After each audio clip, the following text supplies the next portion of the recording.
Eu desejo a todos e a todas a paz de nosso Senhor Jesus Cristo. Nós vivemos tempos de crises, dias muitas vezes difíceis, e nós perguntamos: como iremos sair dessa?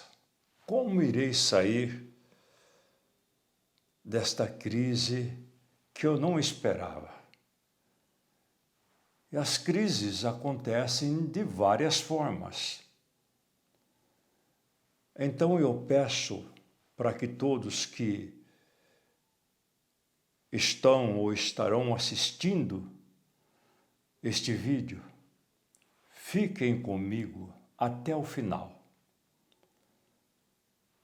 Porque nós vamos tirar de um texto que muitas vezes é considerado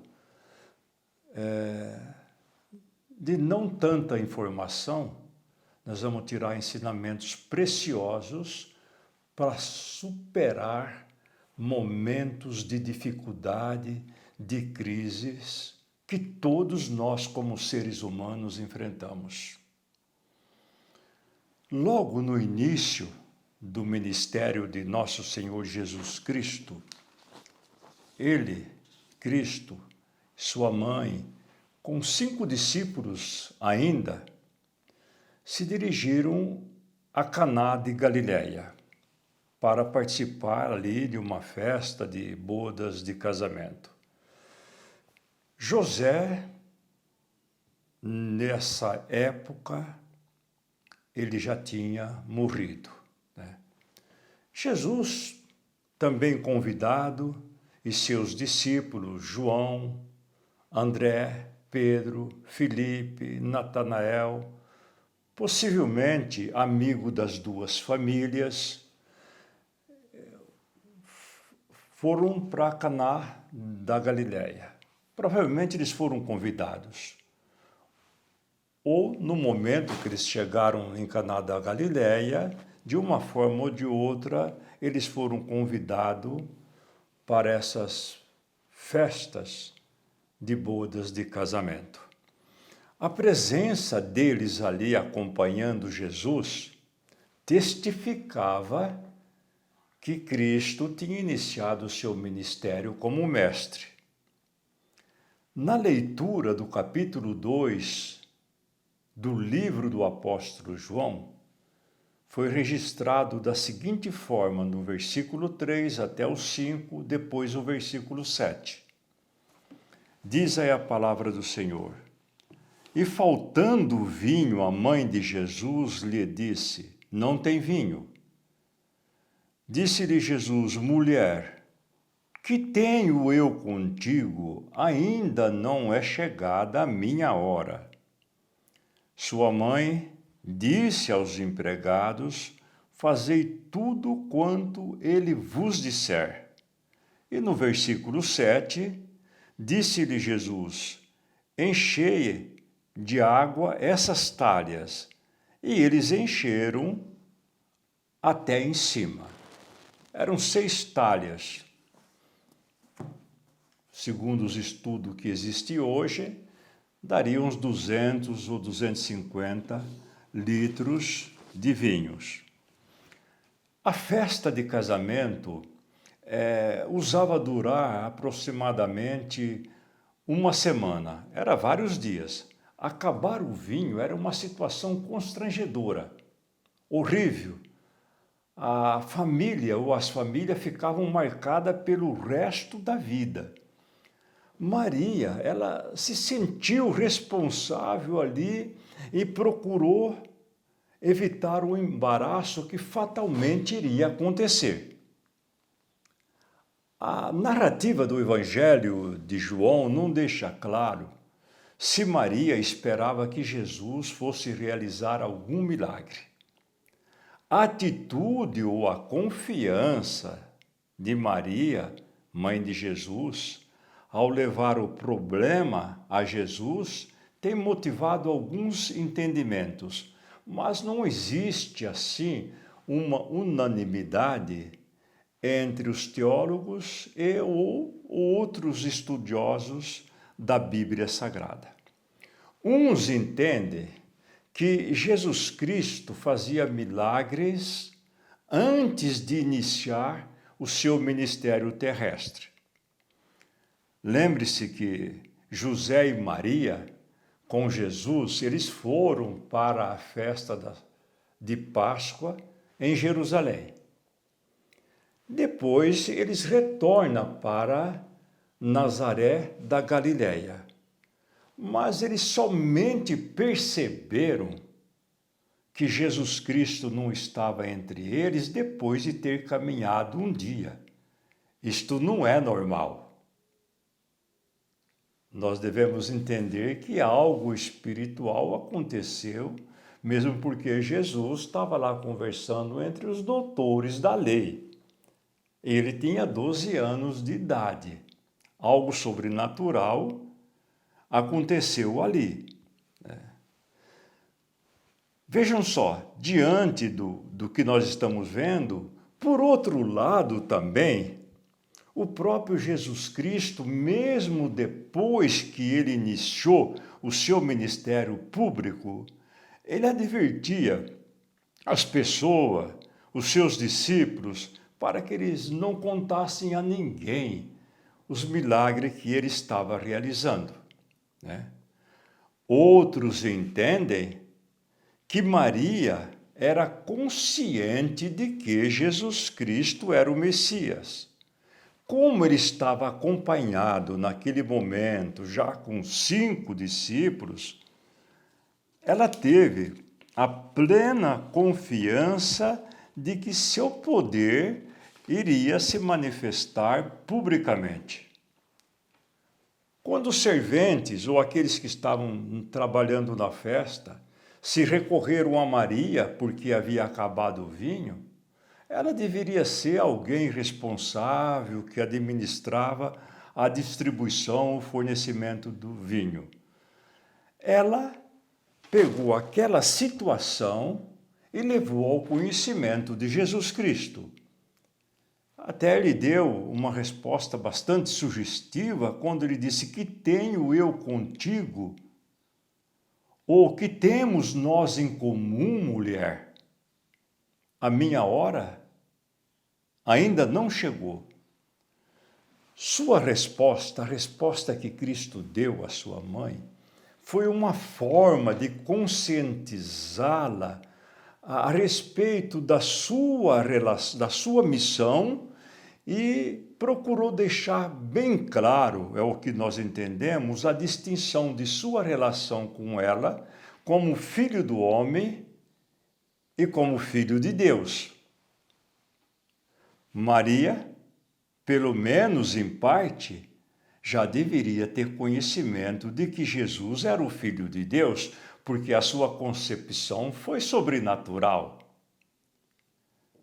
Creio que Maria esperasse que Jesus se proclamasse o Messias.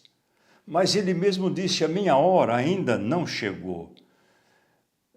Visto que ele foi enviado para uma missão muito mais importante do que realizar milagres. Nós entendemos no conteúdo que a missão de Cristo não era, na realidade, apenas realizar milagre. Ele tinha sido enviado para algo muito superior, muito maior, só que aquele não era o momento dele proferir certas palavras, porque mais adiante, quando ele proclamou o Messias, enviado pelo Pai Celestial, daí poucos dias eles o crucificaram. Mas o interessante é que, quando Maria instruiu aqueles que serviam, ela disse ali uma frase muito importante: "Faça tudo o que ele vos disser, tudo o que ele mandar."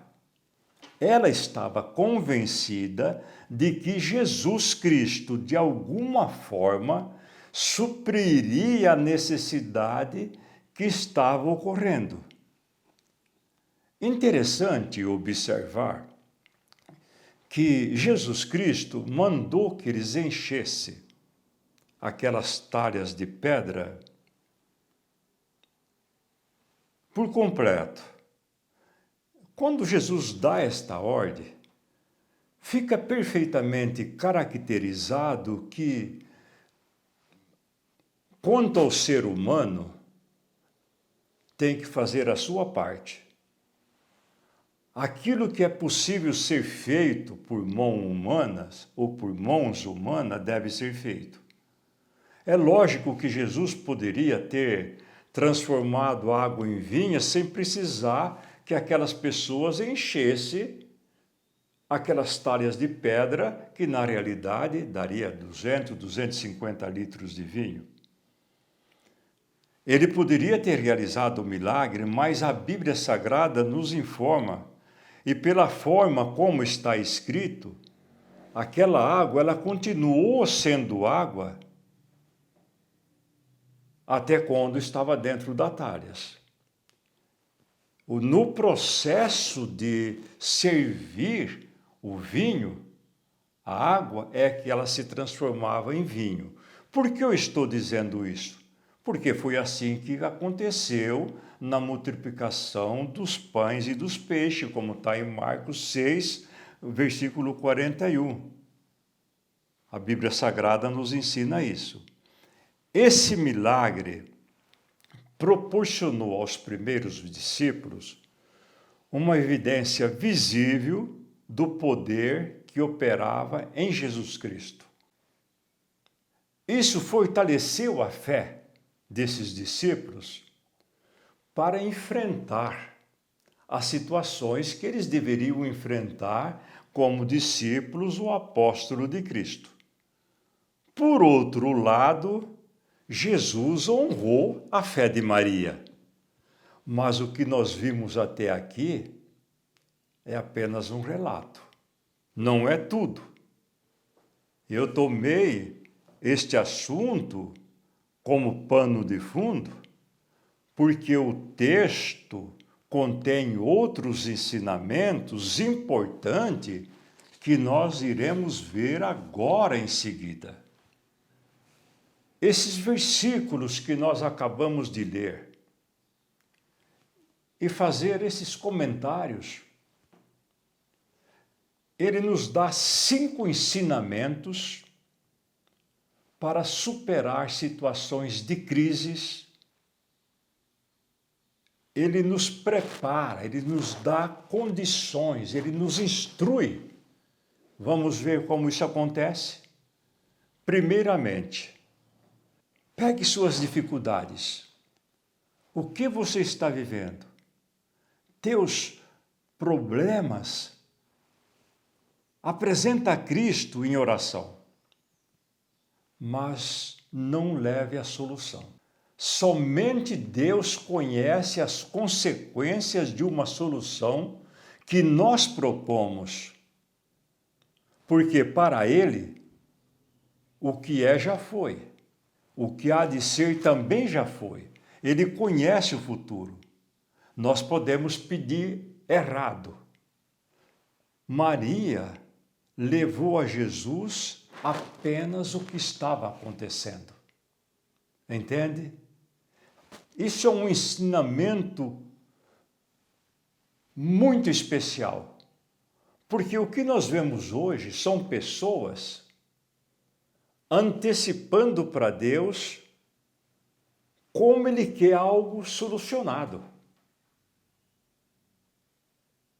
E a Bíblia contém relatos, e na nossa experiência prática também, nós conhecemos situações que, se Deus tivesse agido conforme nós gostaríamos que Ele agisse, as coisas iriam complicar.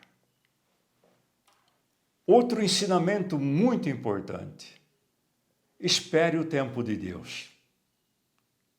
Nós somos muito apressados. Quando Maria levou apenas o problema para Jesus, ele disse: que temos nós em comum? Interessante, mulher, a minha hora ainda não chegou. Nós precisamos entender que as ações de Deus, elas não acontecem nem cedo nem tarde. Elas acontecem no tempo oportuno. Nós temos que esperar o tempo de Deus. A Bíblia Sagrada diz que aqueles que esperam no Senhor renovam as suas forças, correm e não ficam exaustos, caminham e não se cansam. Isso está na profecia de Isaías, capítulo 40, versículo 31. Esperar nesse sentido não é permanecer inativo, ou seja, levamos nossas dificuldades a Cristo, agora estamos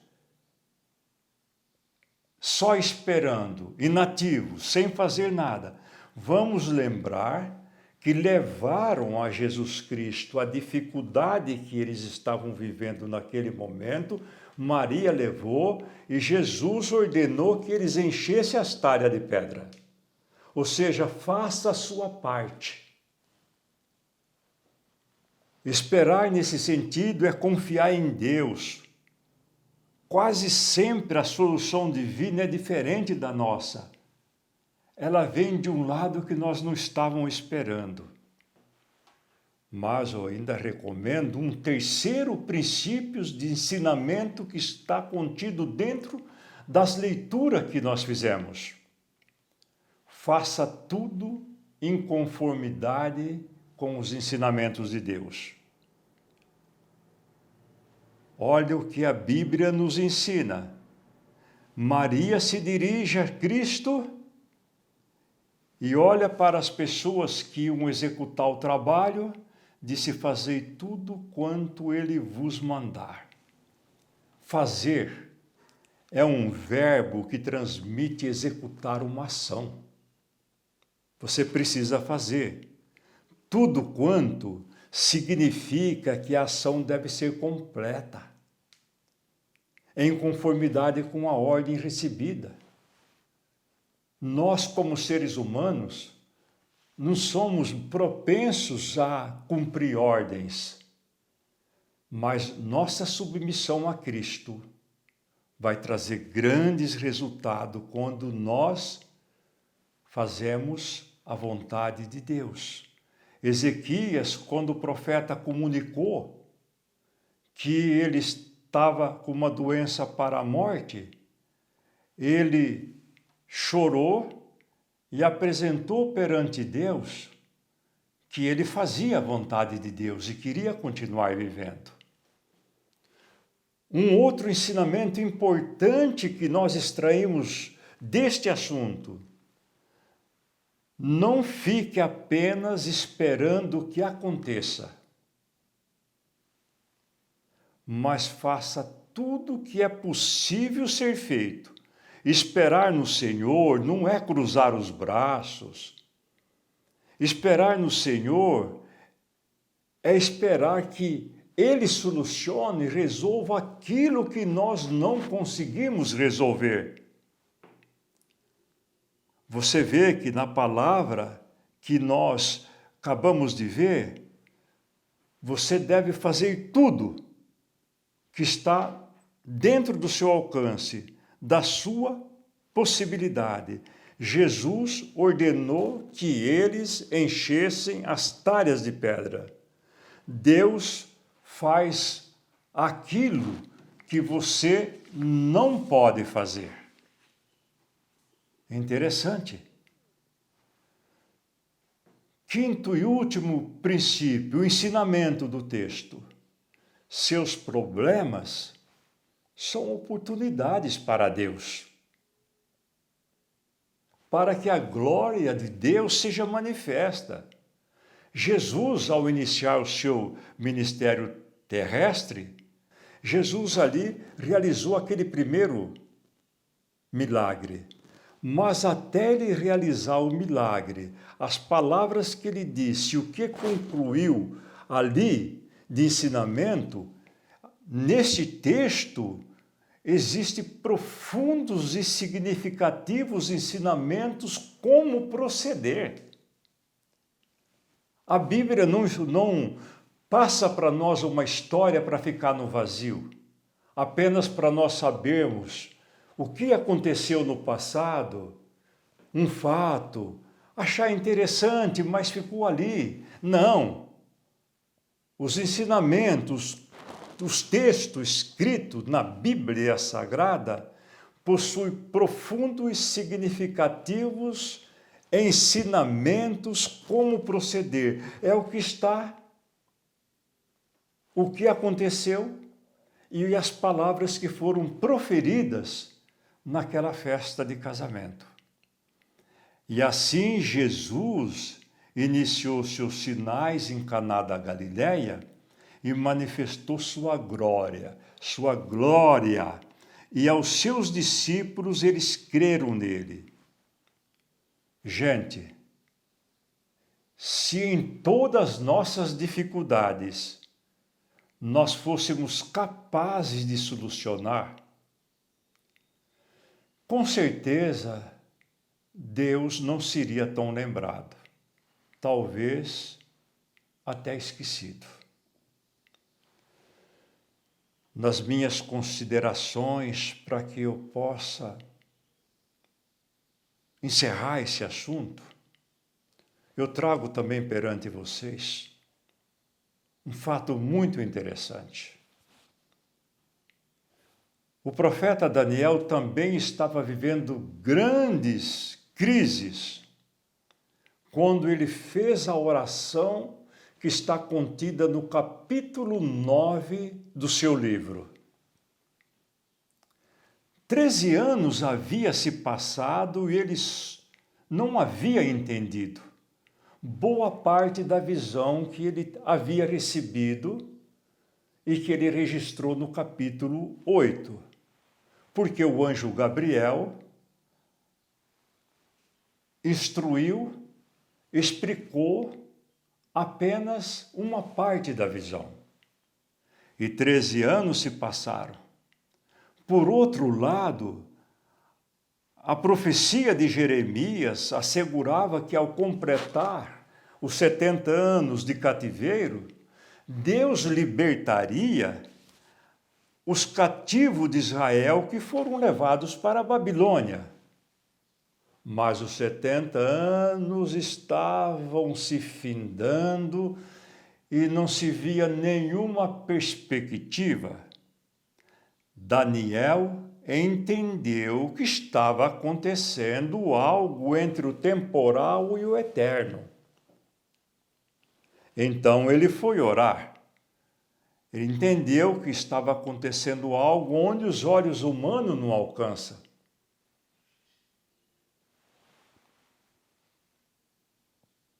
No capítulo 9 do livro de Daniel, Deus esperou 13 anos, do capítulo 8 ao capítulo 9. Deus esperou 13 anos até que Daniel fosse apresentar perante Deus a crise que ele estava vivendo. Até que ele levasse perante Deus o problema que ele estava vivendo. Assim que ele orou, apresentando o que estava acontecendo, por que ele estava em crise, o anjo Gabriel veio e explicou toda a visão para ele. Uma situação que estava pendente. Então, meu amigo, minha amiga, meu irmão, minha irmã, leve seu problema ou problemas a Jesus Cristo. Vamos memorizar? Leve suas dificuldades a Jesus Cristo. Espere o tempo de Deus.